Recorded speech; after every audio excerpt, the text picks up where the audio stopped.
The three-day retreat for cabinet ministers, assistant ministers and permanent secretaries in various ministries has finally come to a close.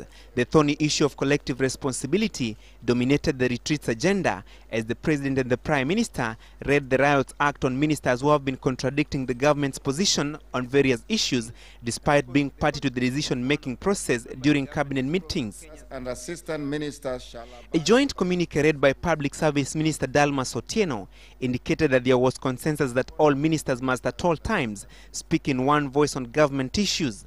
Cabinet ministers and assistant ministers will foster unity and cohesion within government by refraining from making adverse public utterances against fellow cabinet ministers and assistant ministers.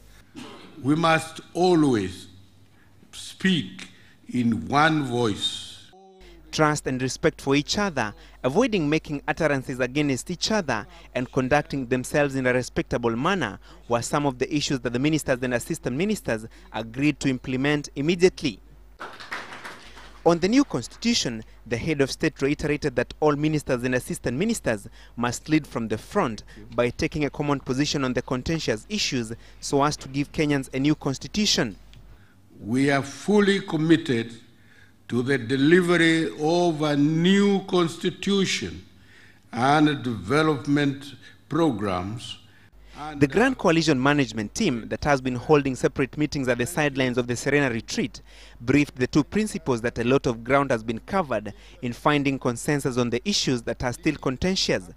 ODM ministers still prefer a prime minister with executive authority who shall be the leader of the party with a majority in parliament. Their PNU counterparts favor a president with executive authority who shall be elected by a 50% plus one majority of the voters. The retreat also resolved that the two principals set up a dispute resolution mechanism in the government to seal the rifts within the coalition government, especially when there are contentious issues.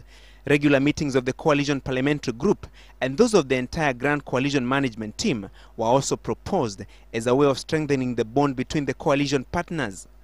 After 3 days of candid deliberations, the coalition partners may have finally resolved to speak in one voice. However, this is easier said than done, bearing in mind that there are contentious issues such as a new constitution that could ultimately be the true test of the coalition's unity.